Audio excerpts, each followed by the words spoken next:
নমস্কার শ্রোতা বন্ধুরা, এসো গল্প শোনাই চ্যানেলে আমি স্বাগতা সবাইকে স্বাগত জানাই। শুরু করছি সুচিত্রা ভট্টাচার্য রচিত উপন্যাস দমকা হাওয়ার 11তম পর্ব।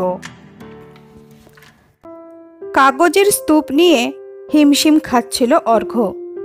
আশাবরীর রাশি রাশি ভাউচার, প্রতিটি গ্রাহকের কাছ থেকে প্রতিবার টাকা কালেকশনের চার্জ, ব্যাংকে টাকা জমা দেওয়ার রসিদ, রাহা খরচের বিল, এজেন্টদের কমিশন পেমেন্টের অতি দীর্ঘ তালিকা, আশাবরীর কর্মচারীদের মাইনে, মালপত্র কেনাবেচার অজস্র ডকুমেন্ট। কি আছে আর কি নেই, প্রতিটি সংখ্যা নিখুঁতভাবে ভরতে হবে কম্পিউটারের মগজে। সোজা কাজ।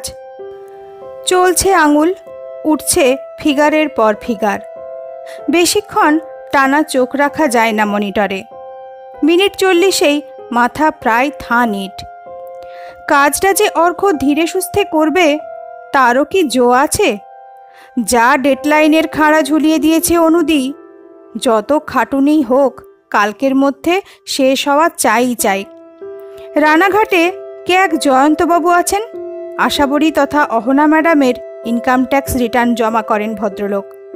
পরশু সূর্য মাঝ গগনে পৌঁছনোর আগে ওই গন্ধমাদন সাজিয়ে গুছিয়ে জয়ন্তবাবুর হাতে তুলে দিতেই হবে, নইলে নাকি উনি আর আশাবরীর ফাইল স্পর্শই করবেন না। কি জ্বালা! আর এমন একটা ঝামেলার কাজ কিনা অর্ঘ্যর ঘাড়েই চাপল। পাহাড় প্রমাণ কাগজ সমেত তাকে কম্পিউটারে বসিয়ে দিয়ে দিব্যি নাচতে নাচতে কলকাতা চলে গেল আশাবরী ম্যাডাম। ইলা উকি দিচ্ছে দরজায়। কিবোর্ডে আঙুল থামল অর্ঘ্যর। চোখ তুলে বলল, কি বক্তব্য? বলে ফেলো। টিফিনে যাব দাদা। অর্ঘ্য খুশি হলো। রোজই খানিকক্ষণ এখানে বসতে হচ্ছে। মেয়েগুলো তাকে স্যার স্যার করছিল। ধমকে ধামকে অভ্যাসটা ছাড়ানো যাচ্ছে তাহলে। প্রসন্ন স্বরে বলল, তোমরা সকলেই যাবে নিশ্চয়ই? বেশি দেরি করো না, 1 ঘন্টার মধ্যে ফিরব। ইলা বেরিয়ে যাচ্ছিল। আচমকা জরুরি কথাটা মনে পড়ে গেল অর্ঘ্যর। পেছন থেকে ডাকল, 1 সেকেন্ড, স্টকের খাতাটা তোমার কাছে রয়েছে না? হ্যাঁ দাদা। লাগবে আপনার? একটু দিয়ে যাও তো। বাঁধানো রুলটানা খাতাটা টেবিলে রেখে চলে গেল ইলা। পাতা উল্টে দেখল অর্ঘ্য। বিল চালানির সঙ্গে মিলিয়ে এই খাতাটাও পরীক্ষা করতে হবে আজ। এই কাজটাও নাকি খুব জরুরি। কাগজের সমুদ্র ঘেঁটে প্রতিটি এন্ট্রি চেক। অর্ঘ্যর আজ গালঘাম ছুটে যাবে। সত্যি অহনা খাটাচ্ছে বটে অর্ঘ্যকে। যেই না সেদিন কাক ভরে একটা জেলে নৌকা ধরে চর থেকে আলাইপুর ফিরল, অমনি জারি হয়ে গেল নির্দেশ। অর্ঘ্যর তো আর সমীক্ষার ছলে গায়ে গায়ে চড়ে বেড়ানোর প্রয়োজন নেই। বসে বসে অহনার অন্ন ধ্বংস করাও চলবে না। আশাবরীর জন্য মেহনত দিক অর্ঘ্য। ব্যাস, ডিউটি চালু। গ্রামে গ্রামেই ঘোরো, কিন্তু আশাবরীর কাজে। দেখো স্বনির্ভর গোষ্ঠীর সংখ্যা বাড়ানো যায় কি না। অর্ঘ্যর মতো সবল জোয়ান সঙ্গী পেলে অহনার কিসের ভাবনা। স্বচ্ছন্দে সে আশাবরীকে আরও ছড়িয়ে দিতে পারে। সুতরাং দিনভর শুধু চরকি খাও। মেয়ে বউদের জড়ো করো, মিটিং বসাও, বোঝাও আশাবরীর ঋণ দেওয়ার নিয়ম কানুন। শত সহস্র প্রশ্ন থাকে মেয়েদের। গুছিয়ে গাছিয়ে তাদের উত্তর দিয়ে তাদের সংশয় নিরসন কি মুখের কথা? এক সময় তো অর্ঘ্যর মনে হয় এর চেয়ে তাদের বিপ্লব করাটা ঢের সোজা কাজ ছিল। কোথায় কখন কিভাবে শত্রুর ঘাঁটি ধ্বংস করবে তার প্ল্যান ছকাটাই যথেষ্ট। নিজেদের সিদ্ধান্তই চূড়ান্ত, কাউকে জবাবদিহি করার কোনো দায় নেই। ভুল হলে নিজেরা মরবে, ঠিক হলে প্রতিপক্ষ খতম। এর কোনো মাঝামাঝি ব্যাপারই নেই। আর এই আশাবরীতে এত ফ্যাঁকড়া, প্রতিটি গোষ্ঠীর পরিবারে পরিবারে এত আজব আজব সমস্যা। শুনতে শুনতে 7 দিনেই অর্ঘ্যর মাথা খারাপ হওয়ার জোগাড়। হাড়ে হাড়ে টের পাচ্ছে তার বিপ্লবী হওয়ার চেয়ে মানুষকে নিয়ে মানুষের মাঝে নেমে কাজ করাটা অনেক বেশি কঠিন। তবে হ্যাঁ, আশাবরীর জন্য খেটে এক ধরনের তৃপ্তিও মিলছে বই কি। মস্তিষ্কের অনেক গাদ যেন সরে যাচ্ছে। শ্রান্ত শরীরটা যখন বিছানায় পড়ে, পলকে নিদ্রা এসে যায়। কি আশ্চর্য, দুঃস্বপ্নও আর দেখছে না। অহনাও ভারী মজাই আছে যেন। তার সেই দিবারাত্র হাঁড়ি মুখ উধাও, কারণে অকারণে চোটপাট নেই। ইলা মায়াদের সঙ্গেও হেসে হেসে কথা বলছে। অর্ঘ্যর খেটে খেটে নাকাল হওয়ার গল্পে ব্যথিত তো হয়ই না, উল্টে মুচকি মুচকি হাসে। গত শুক্রবার কি খেয়াল হলো, মোপেডে চড়ে প্রজাপতির মতো উড়তে উড়তে ব্যাংকে গিয়ে ওভারড্রাফটের ঊর্ধ্বসীমা এক লপ্তে ডবল করে এলো। শেফালিকে পরশু নিয়ে এলো কলকাতা থেকে। তার সঙ্গেও লড়াই ঝগড়া বাঁধছে না। বয়সটাও যেন ঝুপ করে কমে গেছে অনেকটাই। অর্ঘ্য রয়ে গেছে বলেই কি, নাকি অর্ঘ্যর কথা মতো সুগতকে ক্ষমা করে দিয়ে মনটা সমে ফিরেছে? এমনও কি হতে পারে দুটোই মিলেমিশে অহনার এই পরিবর্তন? স্ট্যান্ড ফ্যানটা ঝপ করে থেমে গেল। লোডশেডিং গত কয়েকদিন খুব বেড়েছে।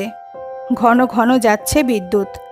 বেশিক্ষণের জন্য নয় অবশ্য, এসেও যায় অল্প সময়ে। ডাটা সেভ করে কম্পিউটার বন্ধ করল অর্ঘ্য। 2টো বাজে। খিদেটা ভালোই পেয়েছে। ছোট্ট একটা আড়মোড়া ভেঙে চেয়ার ছাড়ল। বেরিয়ে আসার আগে একবার তাকালো যন্ত্রপাতি তৈরির ঘরখানায়। মেয়েরা ফেরেনি এখনো। মেঝেই ছড়িয়ে আছে মালপত্র, nut bolt, screwdriver, plus, range, soldering stick. গত পরশু এখানে কি কাণ্ডটাই না ঘটিয়েছিল সে। অহনা মাকে আনতে কলকাতায় গেল। তার হঠাৎ সাধ জেগেছিল ওই মেয়েগুলোর সঙ্গে বসে বানাবে সোলার ল্যাম্প নিজের হাতে। কিন্তু ওই চেনা যন্ত্রপাতিগুলো ঠিকঠাক ব্যবহার করা যে কি কঠিন। একটা ল্যাম্প বানাতে গোটা দিনটাই কাবার। তুলনায় মাইন পাতা কি কয়েকটা ডেটোনেটর ফিট করা তো নেহাত জল ভাত। ইলা, মিতা, দিলারা, কেয়ারা পর্যন্ত তার নাজেহাল দশা দেখে মুখ টিপে হাসছিল সেদিন। অর্ঘ্যর ঠোঁটে আবছা হাসি ফুটে উঠল। চোরা একটা শ্বাসও পড়ল যেন। একখানা সামান্য আলো বানানোর চেয়ে আস্ত একটা গ্রাম উড়িয়ে দেওয়া যে ঢের ঢের সোজা কাজ, এটুকু জানতে যে জীবনের কতগুলো বছর কেটে গেল। ছোট্ট মাঠখানা পেরিয়ে বাড়ি ঢুকল অর্ঘ্য। শেফালি গ্রিল বারান্দায় দাঁড়িয়েছিল। সামান্য ভার ভার গলায় বলল, এত দেরি করো কেন? তুমি খেয়ে নিলে আমি একটু বিছানায় টান টান হতে পারি। অর্ঘ্য পরশু থেকেই দেখছে শেফালির হাবভাবে যেন বদল ঘটেছে অনেকটা। সহজ আপ্যায়নের সেই সুরটা আর নেই, বরং ঈষৎ অসন্তোষই যেন প্রকট হয়ে উঠছে হঠাৎ হঠাৎ। অনুদির সামনে অবশ্য স্বাভাবিকই থাকে, আড়ালে আবডালে একটু যেন অন্যরকম হয়ে যায়। তাকে আর অনুদিকে নিয়ে কিছু সন্দেহ করে কি? তারা তো কোনো বেচালপনা করেনি বাড়িতে, কোথাওই করেনি, কখনোই অসংযত হয়নি। তাহলে অর্ঘ্য অবশ্য হাসি মুখেই বলল, সরি মাসি, অনুদি এত ডিউটি চাপিয়ে গেছে। কাঁধে নিয়েছ কেন? তোমার নিজের কাজকর্ম শেষ?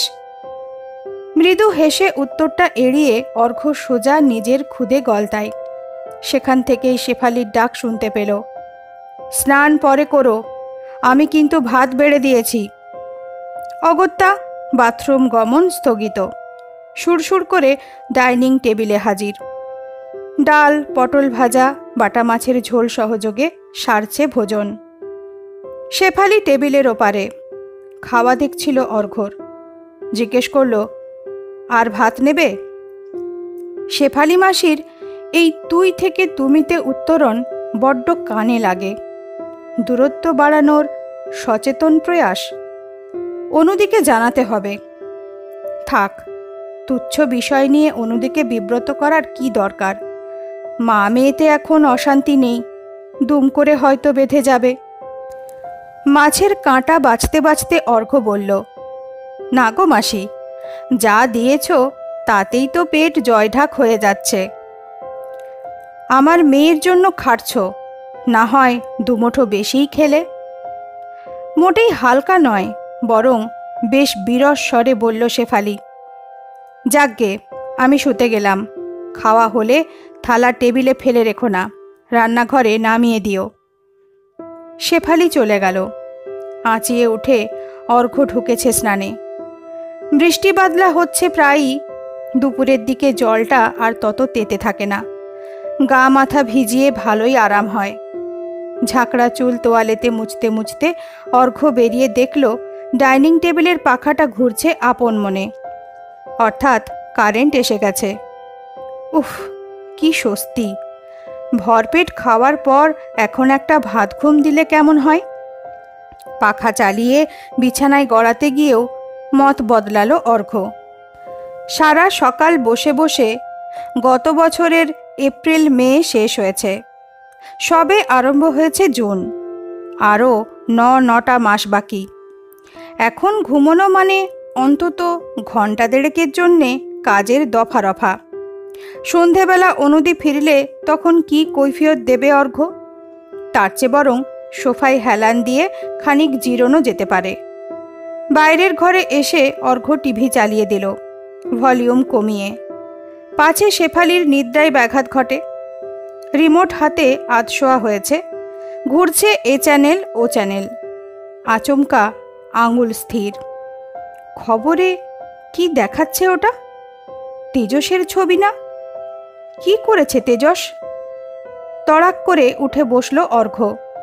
অজান্তেই বাড়িয়ে দিয়েছে টিভির আওয়াজ।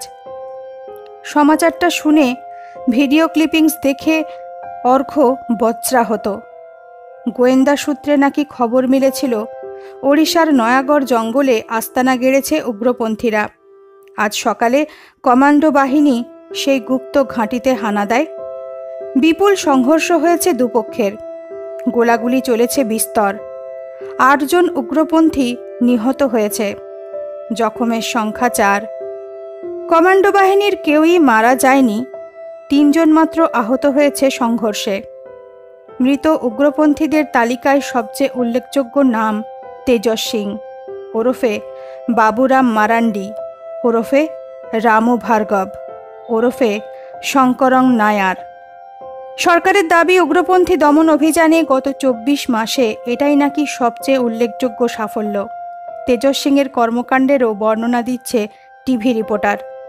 গত বছরে ট্রেন লাইনে নাশকতামূলক কাজ চালিয়ে 28 জনের প্রাণহানি ঘটানো। 8 মাস আগে মধ্যপ্রদেশে পুলিশ ফাঁড়ি আক্রমণ করে 7 জন পুলিশ খুন। 1.5 মাস আগে ঝাড়খণ্ডে অ্যাম্বুলেন্স উড়িয়ে চালক রোগী সমেত 5 জনকে হত্যা। অতি সম্প্রতি কোরাপুটে শুনতে শুনতে গায়ে কাঁটা দিচ্ছিল অর্ঘ্যর। তার মাইন পেতে অ্যাম্বুলেন্স ওড়ানোর কেসটাও তেজসের ঘাড়ে চেপে গেছে। এ তো একদিক দিয়ে ভালোই হলো, নয় কি? কিন্তু সবচেয়ে বড় কথা, তার দীর্ঘদিনের কমরেড, অনেক সুখ দুঃখের সাথী তেজস আর নেই। দিল্লির জেএনইউতে প্রথম পরিচয়। তেজসের ডাকেই পার্টিতে যোগ দিয়েছিল অর্ঘ্য। বস্তারের জঙ্গলে একসঙ্গে দুজনে অস্ত্রচালনার ট্রেনিং নিল। কত লড়াইয়ে তারা কাঁধে কাঁধ মিলিয়ে অংশ নিয়েছে। কয়েক মাস ধরে তেজস অবশ্য কেমন পাল্টে যাচ্ছিল। পার্টিতে অর্ঘ্যর অনুগামীর সংখ্যা বাড়ছে। কেন্দ্রীয় কমিটির মিটিংয়েও অর্ঘ্যর কথা বেশি গুরুত্ব পায়। এতে যেন বিরক্ত হচ্ছিল তেজস। শেষমেশ তো অর্ঘ্যকে 1 নম্বর শত্রু ঠাউরে। তবু তেজসের নিথর শরীর জঙ্গলের মধ্যে উপুড় হয়ে পড়ে, গলিতে ঝাঁঝরা হয়ে। তেজস তাকে যাই ভাবুক, একসঙ্গে অনেকটা পথ তো তারা পাশাপাশি হেঁটেছিল। তেজসের মৃতদেহ দেখাচ্ছে বারবার। ভালো লাগছে না, একটুও ভালো লাগছে না। টিভি অফ করে ঝুম বসে রইল অর্ঘ্য। 2 আঙুলে টিপছে রগ। আপন মনে মাথা ঝাঁকাচ্ছে জোরে জোরে। সহসা মগজে বিদ্যুতের ঝিলিক। তেজসকে নিয়ে তো শোক করা বৃথা, বরং যুক্তি দিয়ে বিচার করলে এ তো শাপে বর। তেজসের মৃত্যু কি নতুন সম্ভাবনা খুলে দেয়নি? রাজন, সৌরভ, গণেশন পানিক্কাররা নিশ্চয়ই এখন দিশেহারা। অর্ঘ্যকে তারা সম্ভবত মেনেও নেবে। দলটাকে যদি আবার নতুন করে গড়া যায়, অর্ঘ্য নিশ্চিন্তে নিজের মতো করে দল চালাবে, তত্ত্বে বদল ঘটিয়ে শ্রেণী সংঘর্ষ থেকে ব্যক্তিহত্যার অংশটা ছেঁটে ফেলে। না, মতাদর্শ নিয়ে লড়ালড়ি পরে হবে। বাকি সব্বাইয়ের সঙ্গে দ্রুত যোগাযোগ করাটাই এখন মুখ্য কাজ। পার্টির বিপন্ন দশায় সে যদি কমরেডদের পাশে না দাঁড়ায়, তাদের ভরসা না জোগাতে পারে, কি করে তাদের নেতা হবে অর্ঘ্য? আর এক মুহূর্ত নষ্ট করা নয়, আজই বেরিয়ে পড়া দরকার, এক্ষুনি, বেলপাহাড়ির উদ্দেশ্যে। ওখানকার ঘাঁটিতে পৌঁছে একে একে সকলকেই বার্তা পাঠাবে সে। আবার বাঁধবে জোট। ঝটিতেই ঘরে গেল অর্ঘ্য। খাটের নিচ থেকে টানল ঝোলা। ঝটাঝট পুড়ছে নিজের জিনিসপত্র। ঢোকালো ল্যাপটপ, বই, ছড়ানো জামা কাপড়, এমনকি ভিজে তোয়ালেটাও পলিথিনে মুড়ে চালান করলো অন্দরে। হাত চালিয়ে পরখ করে নিল রিভলভারখানা ঠিক জায়গায় রাখা আছে কিনা। ভাগ্যিস অন্যদিকে মেশিনটা জমা করে দেয়নি। জিন্স টি শার্ট গলিয়ে ঝোলা পিঠে চাপিয়ে অর্ঘ্য প্রস্তুত। নিঃশব্দে বেরিয়ে যাচ্ছিল। কি ভেবে ঘুরে এলো। শেফালি অহনা তার প্রতীক্ষায় অনেক রাত অবধি গালে হাত দিয়ে বসে থাকবে। উদ্বিগ্ন হয়ে চতুর্দিকে খোঁজাখুঁজি শুরু করবে। সে ভারী বিশ্রী ব্যাপার।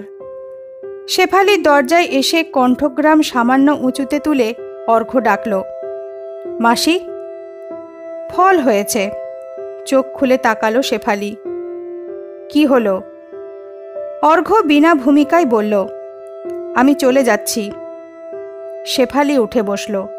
চোখ রোগড়ে বলল, কোথায়? যেখান থেকে এসেছিলাম সেখানেই। আমার এখানের কাজ ফুরিয়ে গেছে তো। শেফালি সামান্য থতমত।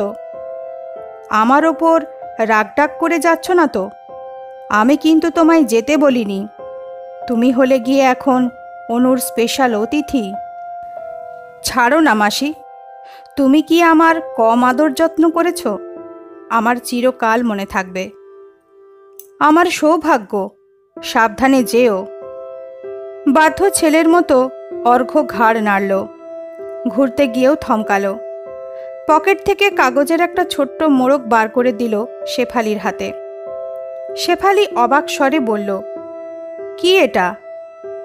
অনুদির একটা পুরনো সিম কার্ড আমাকে ব্যবহার করতে দিয়েছিল। ওটা আর আমার লাগবে না। অনুদিকে ফেরত দিয়ে গেলাম। ও ঠিক আছে, দিয়ে দেব। অনুদিকে বলো তাড়া ছিল বলে ওয়েট করতে পারলাম না। অনুদি যেন কিছু না মনে করে। বলে দেবক্ষণ, এসো। কপালে হাত ঠেকালো শেফালি। দুগ্গা দুগ্গা। অর্ঘ্যর জন্য শুভকামনা, নাকি অর্ঘ্য বিদেয়ী হলে বাঁচে মহিলা? ঠিক বুঝতে পারল না অর্ঘ্য। বোঝার তার সময়ও নেই। স্নিকার পরা পা চালিয়ে আশাবরীর কম্পাউন্ড ছাড়ল।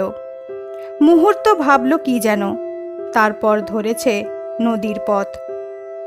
3:30 বাজে। রাস্তায় লোকজন নেই। চেনা মুখের সঙ্গে এখন সাক্ষাৎ না হওয়াই মঙ্গল। পালানোর চিহ্ন থেকে যাবে। লাভ একটাই, পরে কখনো পুলিশ এলেও তার রুট আন্দাজ করতে গিয়ে খানিক ঘোল খাবে। নদীতে আজ 3-4টে নৌকা। দুলাল নেই।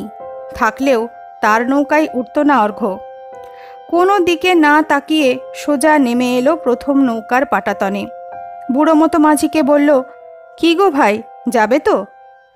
মাঝি হাই তুলল। কোথায় কর্তা? ও পারে। ওই চরে 30 টাকা পড়বে। পলকে চিন্তার টোকা। টাকার জন্য নয়। ভেবেছিল চরে পাক মেরে সরাসরি ওপারে গিয়ে উঠবে। এখন মনে হচ্ছে এই মাঝিকে নিয়ে চর অবধি যাওয়াই নিরাপদ। চরের ওপার থেকে ফের নৌকো ধরবে। লোকটা আর হদিস দিতে পারবে না অর্ঘ্যর। অর্ঘ্য ঘাড় নাড়তেই মাঝি নৌকা ছাড়ল। পার্স খুলে 3খানা 10 টাকার নোট বার করে অর্ঘ্য রাখল পকেটে। সেই সঙ্গে একবার নিরীক্ষণ করে নিল পয়সা কড়ির হাল। হাত খরচা বাবদ কদিন আগে 1000 টাকা পকেটে গুঁজে দিয়েছিল অনুদি। বলেছিল, মাগনা তোকে খাটাবো কেন, কিছু অন্তত রাখ। বোধহয় পার্সের হাল দেখে অনুদির মায়া হয়েছিল। যাই হোক, ওই টাকার পুরোটাই আছে এখনো। এতেই অর্ঘ্য দিব্যি বেলপাহাড়ি পৌঁছে যাবে। কিন্তু তারপর বেলপাহাড়ির শিবিরে খরচা নেই বটে, কিন্তু সেখান থেকেও যদি কোথাও যেতে হয়, বেলপাহাড়িতে এখন টাকার জোগাড় কেমন কে জানে। ডাক্তার, উকিল, ব্যবসায়ীদের কাছ থেকে মোটা টাকাই আদায় হচ্ছিল। এখন অর্ঘ্যদের ছত্রভঙ্গ দশায় তারাও না বেঁকে বসে। ভয় না পেলেই তো বিপদ। অর্ঘ্যদের অস্তিত্ব ঝুরঝুর হয়ে যাবে। চিন্তাটা বাজল অর্ঘ্যর মাথায়। ভবিষ্যৎ রাস্তা স্থির করার আগে এই কথাটা প্রথম মনে পড়ল কেন? আদর্শ নয়, ভয় দেখানোর ক্ষমতাই কি তাদের একমাত্র মূলধন এখন? রাজনদের কি অর্ঘ্য বলতে পারবে, শেষ আদায় বন্ধ করো? টাকা আসবেই বা কোত্থেকে? অস্ত্র, গোলা বারুদ, মাইন, ডিনামাইটের খরচা নেই। প্লাস এতজন কমরেডের খাওয়া দাওয়া, এখানে ওখানে ছোটা, নিয়মিত বুলেটিন প্রকাশ, পোস্টার ছাপানো। নৌকা কখন যে মাঝ নদী পেরিয়ে গেছে অর্ঘ্য টেরই পায়নি। আষাঢ় মাস পড়েছে আজ, মেঘলা আকাশ, মায়া ছড়ানো আলো, নদীর টলটলে শোভা আজও সবই মজুদ। অথচ অর্ঘ্যর নজরে পড়ছে না। একটা বড় নৌকা গেল পাশ দিয়ে, ঢেউ এসে দুলিয়ে দিল অর্ঘ্যদের। মালুমই হলো না অর্ঘ্যর। হৃদয়ের অস্থিরতা বুঝি অনেক স্বাভাবিক অনুভূতিকেও অসাড় করে দেয়। মাঝিকে ভাড়া মিটিয়ে চরে নামল অর্ঘ্য। তরতরিয়ে উঠে এলো উঁচু পাড়ে। ঘুরে একবার দেখল আলাইপুর। তখনই অর্ঘ্যর মনে পড়ে গেল সেদিন রাতে ঠিক এইখানটাতেই এসে দাঁড়িয়েছিল না। আবছা দুলে গেল স্মৃতি। পা যেন সহসা অবশ। এখনো যেন সেই ছোঁয়া লেগে আছে শরীরে। ভেজা নরম এক দেহ অর্ঘ্যর বুকে আশ্রয় খুঁজছিল। ছোট্ট একটা শ্বাস ফেলে অর্ঘ্য এগোলো আবার। দল তাকে ডাকছে, ছিঁড়তে হবে পিছু টান। কিন্তু গিয়ে সে পৌঁছবে কোথায়? পুরনো সেই জীবনে কি তার আস্থা অটুট আছে এখনো? বিশ্বাসী তো চিড় খেয়ে গেছে, নয় কি? আবার অর্ঘ্যর পা আটকে গেল। ওই তো সেই গোয়াল ঘরের লাগোয়া চালা, ছড়িয়ে ছিটিয়ে থাকা দড়ির খাটিয়া। এখানে বসেই না অর্ঘ্য উচ্চারণ করেছিল, সে খুন খারাপির পথ ত্যাগ করতে চায়। তবে আজ সে কেন চলেছে? দলপতি হওয়ার সুযোগ মিলতে পারে বলে? তেজসের সঙ্গে অর্ঘ্যর ফারাকটা কোথায়? মারণযজ্ঞের নিষ্ঠুর পুরোহিত সাজার উৎকট মোহ আবার কি তার চেতনাকে ঘুলিয়ে দিচ্ছে না? অর্ঘ্য দাঁড়িয়েই আছে। কোনটা বাঁচবে সে? হিংসা না ভালোবাসা? ধ্বংস না নির্মাণ? এক অলৌকিক রাত তাকে নতুন স্বপ্ন দেখতে শিখিয়েছিল। সেই রাতটাকেই অর্ঘ্য মিথ্যে করে দেবে? অর্ঘ্য হঠাৎ দৌড়তে শুরু করল। চরের ওপার পানে নয়, উল্টো মুখে। পাড়ে পৌঁছে হাঁপাচ্ছে। মাঝি আর ঘাটে নেই, তাকে পৌঁছে দিয়ে চলে যাচ্ছে আলাইপুর।